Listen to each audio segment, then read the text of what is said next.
السلام علیکم۔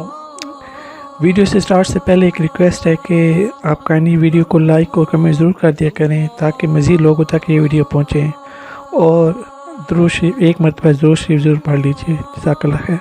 5 چیزوں کو 5 چیزوں سے پہلے غنیمت سمجھ لو۔ پہلی چیز، شبابہ کا قبل حرمک، اپنی جوانی کو بڑھاپے سے قبل غنیمت سمجھ لو۔ آج جوانی ہے، اعضاء میں زور ہے، آج عبادت ریاضت کرنا چاہو، کسی دکھی کی مدد کرنا چاہو، کسی کے کام آنا چاہو، روزے رکھنا چاہو، نوافل کی ادائیگی کرو، جو بھی عمل خیر کرنا چاہو، تمہارے قوا تمہارا ساتھ دیں گے، لیکن بڑھاپے میں چاہنے کے باوجود بھی کچھ نہیں ہوگا۔ گئی جوانی آیا بڑھاپا تے جاگ پئیاں سب پیڑا، ہن کھایاں کچھ کم نہ آون، سونف جوین ہریڑا۔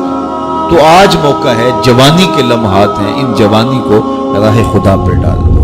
اور جوانی میں توبہ اللہ کو بڑی محبوب ہے۔ ایک روایت میں آتا ہے، جب جوان توبہ کرتا ہے خوشی سے اللہ کا عرش جھوم اٹھتا ہے، عرش الہی جھوم اٹھتا ہے جوان کی توبہ سے۔ فرمایا میں اللہ کا حبیب ہوں، اور پھر فرمایا جو جوان جوانی میں توبہ کرے وہ بھی اللہ کا حبیب ہے۔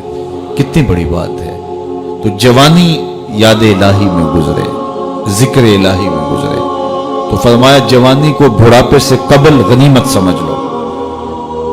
پھر فرمایا صحت کا قبل سقمک، اپنی صحت کو بیماری سے قبل غنیمت سمجھ لو۔ صحت کے لمحات میسر ہیں، بیماری آتے دیر نہیں لگتی، تو صحت کو غنیمت سمجھتے ہوئے بھرپور فائدہ حاصل کرو، اور کوشش کرو، محنت کرو راہ خدا میں آگے بڑھنے کی۔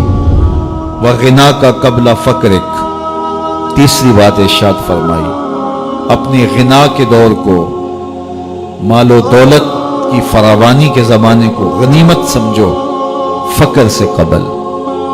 کہتے ہیں غربت آتے ہوئے دیر نہیں لگتی، اوپر جاتے ہوئے وقت لگتا ہے، اوپر سے نیچے آتے ہوئے وقت نہیں لگتا۔ تو فرمایا کہ دولت تمہیں میسر ہے تو اس دولت کو کام میں لاؤ، دولت کو سنبھال کے نہ رکھو، یہیں رہ جائے گی۔ ایک کفن ایسا لباس ہے جس کو کوئی جیب نہیں ہے، یہاں سے کچھ کسی نے لے کر نہیں جانا، اور نہ آج تک کوئی لے کے گیا جانا۔ سکندر گیا جب دنیا سے تو دونوں ہاتھ خالی تھے۔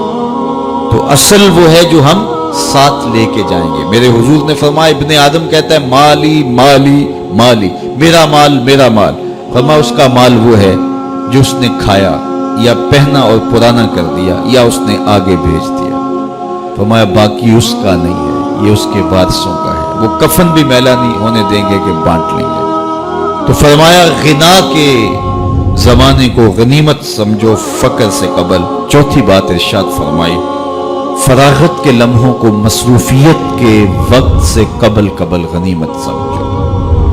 آج فراغت ہے، بہت کچھ کر سکتے ہو، گزرتے لمحات کے ساتھ ساتھ کندھوں پر ذمہ داریوں کے بوجھ بڑھتے چلے جائیں گے، پھر کرنا بھی چاہو گے فرصت نہیں ملے گی۔ تو فرصت کی گھڑیوں کو غنیمت جانو۔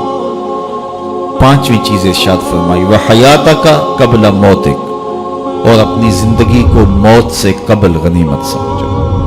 آج زندگی ہے، چلو بیماری صحیح، اعضاء مدمحل صحیح، فراغت نہ میسر صحیح، دولت نہیں صحیح، کوئی بات نہیں ہے، اس کے حضور آنسو تو بہہ سکتے ہیں، اپنے گناہوں کی معافی تو مانگی جا سکتی ہے، جس طرح بھی بیٹھ کر کے لیٹ کر کے اس کے حضور عبادت کا رنگ تو اختیار کیا جا سکتا ہے۔ وضو نہیں ہو پاتا، اعضاء ساتھ نہیں دیتے، تیمم تو ہو سکتا ہے، لیکن ایک وقت آئے گا یہ سہولت بھی چھن جائے گی، یہ فرصت بھی باقی نہیں رہے گی۔ بندہ حشر کے دن جب پھنسے گا تو پھر کہے گا مالک ایک مہلت دے دے، دوبارہ دنیا پہ جاؤں، سجدے سے سر نہیں اٹھاؤں گا۔ تو حکم ہوگا نہیں، وہ وقت بیت گیا، تجھے فرصت ملی، وقت ملا، جوانی ملی، ڈوبتے سورج نے تمہیں روز پیغام دیا، اٹھتے جنازوں نے تمہیں روز پیغام دیا، لیکن تم نے عبرت حاصل نہیں کی۔ اب تمہارے لیے پلٹ کے جانا نہیں ہے،